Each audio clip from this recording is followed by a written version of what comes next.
Have you ever considered what your child is actually learning when you give in to whining or ignore a mispronounced word?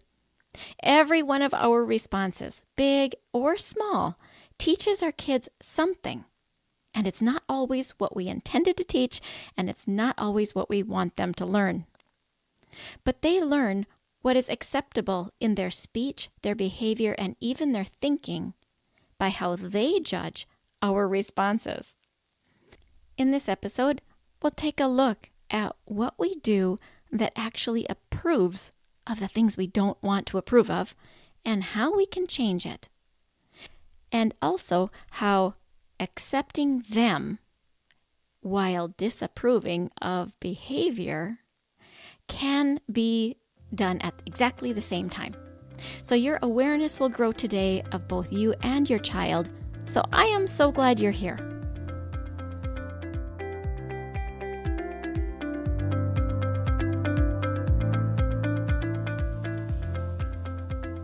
Does your child have a speech-language delay and you really want them to talk? Do difficult behaviors derail home life and you know the frustration is a communication struggle? Does your child see a speech therapist and you wonder, what do they do and how can I help? If these or similar questions are in your mind, this podcast is for you. Hello, my name is Dinalynn Rosenbusch. I am a speech-language pathologist that has worked with children from birth to 21 for 3 decades. And in my classrooms, I see you wanting to connect with the heart of your child, but their speech and language skills create a barrier. So if you have a kiddo that has difficult behaviors, needs to expand their language or learn to say speech sounds, and maybe even receives speech therapy, stay tuned, because in this podcast, you will learn how to use your daily life as a tool to communication practice and how to do that practice. You will become confident knowing you are making the difference you want to make. And you will hear success stories of parents who have navigated these struggles already. We'll do this all while focusing on building deep, meaningful connection and confidence in your kiddo. So grab a cup of coffee along with a notebook and pen. It's time to speak in the way your child's brain understands. And that is the language of play. As we begin today, I want to read a review. Melanie Ann from Canada wrote, "Expert help for parents," and gives 5 stars. She writes, "Dinalynn's wisdom about how children communicate is gold. Communication equals connection. Is your child struggling to communicate in a positive way? Highly recommend you seek out Dinalynn's help." Thank you so much, Melanie Ann. I love it, love it. And anybody else listening, if you have not yet left a review for this podcast, I invite you to do that now. There is a quick link in the show notes, so it's easy for you. Thank you for your interest in the replay of my recent webinar. I haven't been able to edit it yet, so it's not quite ready to go out, but I will do that and I will send it on. So those of you that missed it and still want to receive the replay, you can join the list of people that have sent me an email that says, "Send me the replay," and email me at hello@thelanguageofplay.com, and I am happy to add you to that list. Next, a heartfelt thank you to today's sponsor, the Center for Play and Exploration. They're all about helping adults rediscover delight even in the middle of parenting chaos. With a little shift in your thinking, you can change how you feel. And that is powerful. Use the link in the show notes, mention the language of play, and you will get 20% off. Plus, if you need a speaker for an event, consider Dave, the founder. He's an engaging speaker. And before we get into the meat of this episode, I want to take a moment to thank listeners in Kyrgyzstan, Sri Lanka, and Hong Kong, and Taiwan. The language of play was on your top podcast charts in your countries this week. Now let's get into the meat of today's episode. I have lots of opportunities to play with kids that are 3, 4, and 5-year-olds, not just my grandkids, but also other preschoolers, and I find it to be so fun. Children of this age can be over silly, and they think bathroom words are the funniest words in the world. Sometimes they jump into whining instead of talking, and they speak over one another, interrupt, pout, over all kinds of things. Now, these are normal behaviors. All of this stuff is normal. But it doesn't mean we just allow it. It is also normal that our kids stumble and trip and fall, that they spill their food. But we don't always just allow these things to happen without saying, oh, let's tie your shoes next time so that you don't trip, or we don't want our food to fall on the floor. Just because something is normal for the age doesn't mean we ignore it. It doesn't mean we just allow it to be without any direction. Not all things need correcting, but we can teach differently if we want to start to prune, so to speak, some of those behaviors. Let's take over silly, for example. There are times that over silly just doesn't fit in the environment. If you are at a funeral, you do not want your children to be over silly. And yet, when you're spinning around the pool in the backyard, over silly is totally appropriate. If we give in to whining and we don't tell our children to talk, then we are inadvertently teaching our kids to whine. Our consistent inaction or tolerance of something signals to our child that it is acceptable. Our brains are pattern-seeking machines, and our children are constantly looking for the patterns. And those patterns are what they learn by repetition by the adults in their environment, and that is reinforced, intentionally or not. I know that might sound harsh, but it is true. And this is more about clarity and consistency for you. The core idea of today's episode is that what children experience consistently becomes what they think is normal and approved of, whether that is a messy house or a communication pattern. But today, we're going to talk about the communication pattern, of course, because that's what we do here at the Language of Play. When we connect this idea to speech and language development, we realize that if we respond to whining instead of words, we approve of whining as communication. If we let mispronunciation slide without giving the model of the right way to say it, then we are approving of those speech patterns. If we ignore our children's listening skills, we are approving of inattentiveness. I was talking with a 2-year-old this last week who was saying, "I want mom!" And I said, "My ears don't hear that whining. You need to talk." And he looked at me and said, "I want mom." He was clear. He did not need to switch into whining. In fact, this little guy at only age 2 was able to switch out of the whine and into talking in an instant. This tells me that the pattern that has just somehow emerged in the family, he learned was the acceptable way to interact. But I do interact with this little guy fairly often, and he knows that with me, he doesn't get to whine. And so when I say to him, "Oh, you need to talk," he seems to know that there is a difference between whining and talking. He will switch gears and jump right into talking. Of course, I need to remind him often the pattern that has been established is the whining. His parents have struggled to get out of that habit. Of course, we just want whining to stop. Whining is so unpleasant, and so we do tend to respond to it.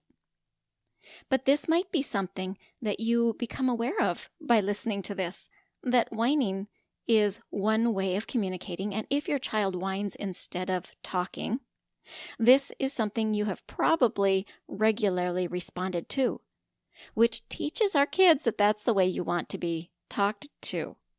Not that it's true, not that you did it intentionally, then they lock into the first understanding and they'll stay with it until the understanding changes. And of course, their first understanding starts to happen in the baby days when they actually are crying and whining for attention before they even had words. So you come by it naturally, you come by it honestly. And then there comes a time that we want to switch gears with our kids and we say, oh, that's not how we do it anymore. We're going to do it this way. Let's consider some other communication behaviors that we inadvertently allow. The first one is interrupting constantly. If we let it go every time, the message is it's okay to cut people off. It's okay to just start talking. I don't need to pay attention to what the other person is doing in that moment. Whatever of those kind of messages your child is actually absorbing, we don't know which one, but either way, they are noticing that. Now, this was something that I was terribly guilty with. My oldest child was an interrupter, and I did not know that I could simply tell her, wait. She was bold and clear in speaking, and I could easily answer her and then shift my attention back to the youngers. What I should have done was teach her to pause and give her a hand signal and tell her, your sibling's talking, and teach her that she needs to wait. And then when I'm done with the sibling, give them the wait signal and shift my attention to her and say, it's your turn. This is what I should have done. I did not do it. And what ended up happening is she went all the way to adulthood, interrupting people. And she diligently works on changing this pattern within herself because she realizes now as an adult the impact it has on other people. I wish I had given her that gift earlier. We all have patterns that were ignored or allowed when we were kids that we brought clear into adulthood and we realize, man, this is a habit. I don't like this about me and I'm going to change it. And it's more work than it needs to be. So if we notice these things in our kids, it helps even their future if we step in and help them make the changes. So here's some other examples of communication behavior. Ignoring directions. If we're repeating ourselves without requiring follow-through until we repeat, it teaches that our instructions are optional. Or if we regularly get upset and then our child responds to us, we're teaching that they act when I get to this certain level of emotion. That's when the time is to act. We don't think of these things as we are adults because it doesn't make sense anymore. But in a child's brain, this makes total sense. Here are a few others. Taking items without asking. And then if we replace the items without discussion, what it communicates is that respect for others' belongings isn't necessary. That discussion teaches our kids. Not discussing it communicates something different. Another, a disrespectful tone. This is like the whining. If we respond without addressing the tone, it tells them the way they speak isn't important.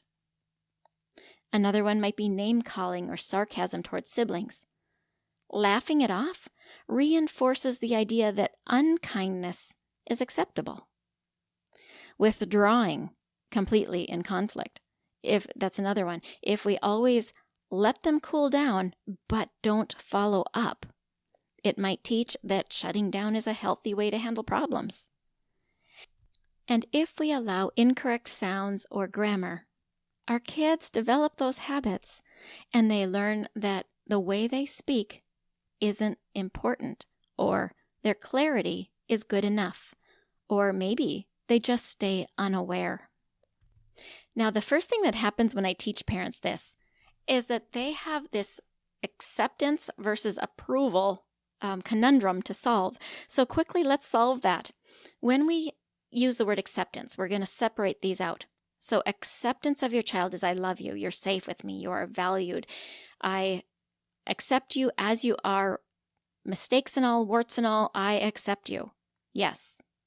Now, I know we use these words interchangeably, but for the purpose of this particular episode, I want us to separate these concepts out.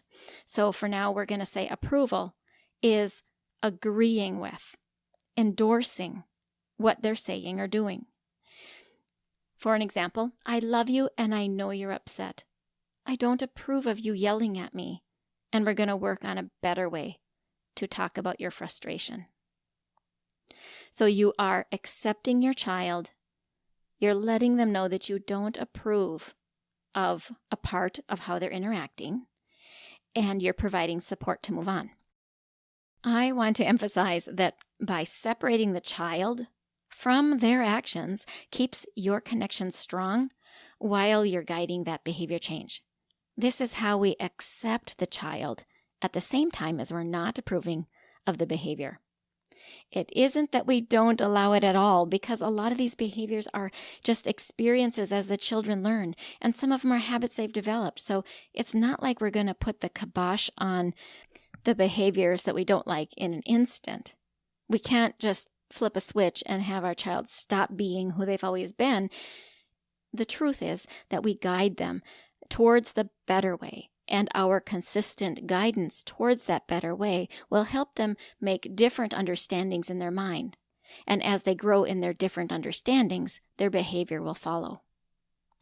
Which leads us to the next part of this, and that is, how do you do that? So what I did was I wrote out what I wanted, and then I had this thought, I wonder if I could give a mnemonic for this. And so I put it into ChatGPT and just put my ideas in there. ChatGPT said, use this acronym, RESET. And I thought, oh, that's brilliant. So here it is. R in the word reset. The reset method is recognize the pattern. That was actually the first thing I had. But I put recognize the pattern without shame. We don't want to add or pour on shame to ourselves for allowing it to happen. We don't want to have our children feel shame because they're being a kid. Step one is really you noticing. You recognize what is going on. Here's an example. I see that when I'm giving in to whining, my child has learned that whining works. The E is for envision what you want. Now this one ChatGPT changed for me. I wrote, decide what you want to see. Ask yourself, what skill, behavior, or habit would I rather see here? An example of your self-talk might be, instead of whining, I want my child to use clear words. Once you get clear on what you do want, you're able to focus on a replacement behavior. You see, kids need something to step into, not just something to stop. So telling your child to stop whining gives them no momentum to go any place. But if you give them the words you do want, speak kindly, talk nicely, use clear words, it gives them a target to go towards. Now the S in reset is say the shift out loud. And I wrote communicate the shift clearly. So ChatGPT was pretty close. Kids need to know the rules have changed. So you need to tell them we're going to do things differently. Otherwise, it feels unfair and leaves our kids confused. And then your behaviors, like the negative behaviors of frustration, will come. So you need to let your kids know, for example, from now on, I'm not going to respond when you whine. I'm going to listen when you use words. And keep it as short and simple as possible. And remember, with that 2-year-old I told you about, my words to him were, my ears won't hear whining. Use words. And that was it. And it worked. The second E in reset was equip with the new skill. My words were model and teach the new skill. So it's all the same. It's pretty good. Don't just stop an old pattern. Show them what works instead. So for an example, your child reaches for the juice. They say juice. They scream it. They yell it. They fuss. They whine. Whatever they do. Then you just go ahead and hold the juice and say, can I have juice, please? And then you tell them, that's the way I want you to do it. And then you just give them the juice. So you are modeling and giving them the reward at first, and then you're modeling and eventually requiring them to respond with a repeat, and then eventually you hold the cup and you say, how do I want to hear it? And then you give them the juice when they say it, and then after that, you just hold the cup and stare at them with the eyebrows raised like you know what to do, and then they fill in the gap and you give it to them. So it's like this process of shifting them into this new learning. And you do it in calm, in role play, in fun. The final is T in reset. Train with consistency. And I will add even when it's hard. The reason I added even when it's hard is because they're in habits, aren't they? They've got patterns in them that are reinforced by repetition. And the repetition has been you. It's been us as parents. We do this. And the first few days will feel like a battle because kids are trying to figure out, are the new rules real? And what exactly do they mean? And how do I fit? They're testing. They're trying to figure it out. The testing is figuring out where the boundaries are. In keeping with our whining example, you might say, I heard you try using words. Thank you. And maybe one of the words wasn't whined and the rest were. You're just letting your kids know that you're seeing it. And this is training them and yourself. Training yourself to see it, notice it, keep paying attention, not give in. And it's training them to notice themselves and to use a calm speech pattern rather than whining. And it is in this point that parents need the most encouragement to not give up. This is where you will feel like giving up if you don't have success. So remember to have your steps be small so you can see the success as it happens. And that is where ChatGPT ended the mnemonic for the content that I gave it. But I don't think it's complete. So here are two more very important pieces. The first one is to celebrate every step in the right direction. That means catch the smallest, tiniest improvements and approve of those small improvements. Celebrate the progress. Don't wait for perfection. Just celebrate every little teeny step along the way. And the seventh thing, which is, again, something I must add and it won't surprise you, and that is give grace to yourself and grace to your child. Patterns don't flip overnight. Kids might regress. Parents slip back into old habits. All of this is normal. And then we pull ourselves back out and we tell our kids, whoops, I forgot that this is something I'm focused on. I'm going to get refocused on it. Here's what we're going to do. And that teaches our kids that it is okay to forget, have an oops, and come forward and say, oh, I slipped and I'm going to get back on track. Now, let's summarize. Patterns aren't permanent. Kids can relearn new ones quickly with consistent guidance. Every parent can hit reset as many times as needed. Have grace for yourself and your child in the process. And the glue that's going to make the change happen faster and longer is celebrating. Built within celebration, when you do it well, are all the parts of the RESET and grace. Undoing inadvertent teaching is not about erasing what you had done.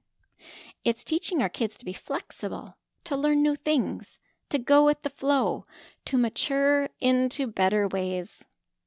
It is absolutely okay and nothing to sweat over because you've taught your kids something you didn't want to teach them.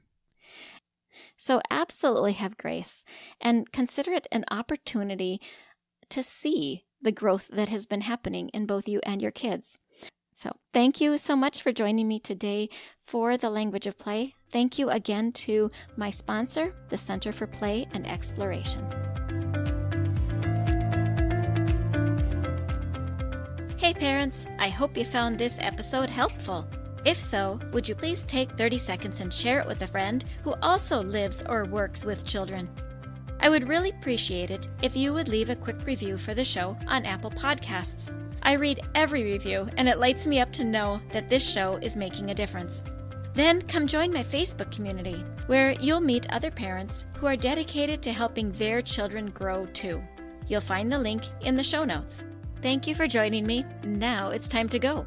Let's pop our kiddos in the strollers and go look around outdoors and see what we have to talk about.